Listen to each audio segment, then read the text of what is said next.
This video has sparked massive debate online. A woman claiming to be Pastor Chris Okafor's daughter is speaking out. Watch carefully and decide for yourself. My name is Precious Chidera Okafor. I'm the daughter of Prophet Dr. Chris Okafor.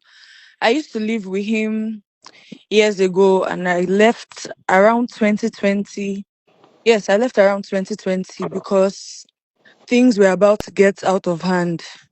While I was living in the house, amongst all my siblings, I'm the only one from my mother, while the four of them are from a different mom.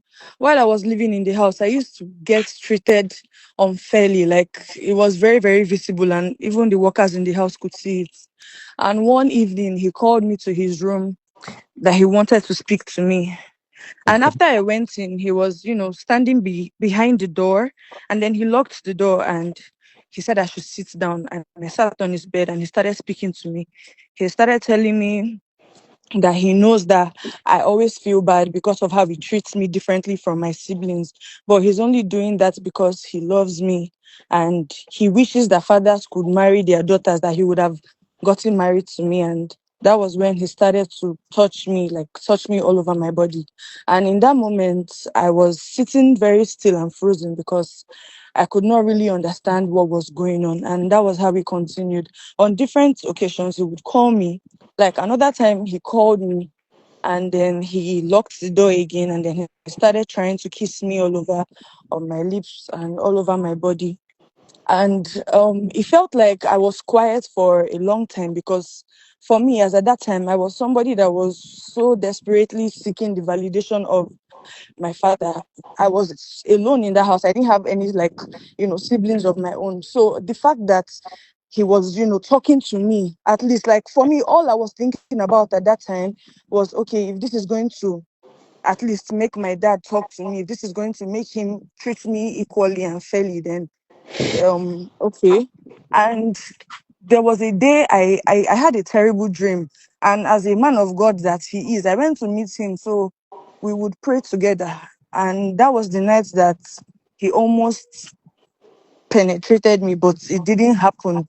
I think he saw how scared I was and how I was sweaty and shaky on the bed.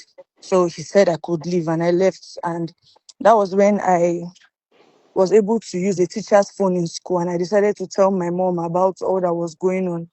Then the next week or a few days after, she came to get me from the house. And that Hmm. was how I left.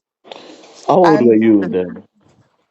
um I was about 14, 15 years old at that time. Wow. So when you told your mom, what did she do about it? She cried so much and she was serving at that time.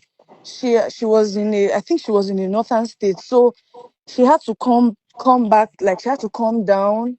And mind you, I don't know if I should put this out there, but he also forcefully had his way with my mom when she was 15. That was how she was pregnant. That You was how raped, she got pregnant. you raped your mom? Yes, You were born out of yes, rape? yes, out of wedlock, yes. Wow. When she was just 15, she used to attend this church and she was in the choir. So that was how he knew her and that was how he raped her. So who pays your school fees? Like who pays your school fees, saw you through school? Presently, everything has been my mom. For since I left his house, I haven't spoken to him. He hasn't reached out. He tried to reach out once. He called me one evening, but he wasn't saying anything basically. He was sounding so prideful and asking me why I also did not reach out to him, that the phone works both ways. And the conversation did not lead anywhere. It was just that one call in the whole of 5 years, and that happened in the beginning of this year. That was when he tried to call me. Does your mom try to go to him and take money from him for your upkeep or for your school fees? Never, never. The only time she did that was when I was still with her before I fully moved in into my father's house. When I was with her and she would go to meet him that, oh, she wants to pay my school fees. She wants to do this for me. And she opened up to me last year that that the reason why she's so bitter towards my father is because he treated her like an object. Like all the times that she would come to the house to come and ask for school fees or ask for anything, he would try and try and try to have his way with her. Other times, I don't know. I don't want to say what I'm not sure of. I don't know if she agrees because she never said that, but she told me every single time she would go to try and get my school fees, he's always, always, always trying to have his way with her, and he's always forceful about it. So anytime she goes to ask him for your upkeep, he tries to sleep with her, and sometimes he tries to even rape her. Yes. Okay. Wow. And while living in the house, countless times, even as a child, I did not really understand it. But growing up, I saw how that rejection made me feel. There are countless times he would take I and my sister Marachi to go and run DNA tests. And even if he runs the test and he sees that we are his children, he still tells people and just like says it that we are not his children for some reason. And I don't really know what his reason is. Tells everybody that, I'm not his child. Wow. How old are you now? I'm 20.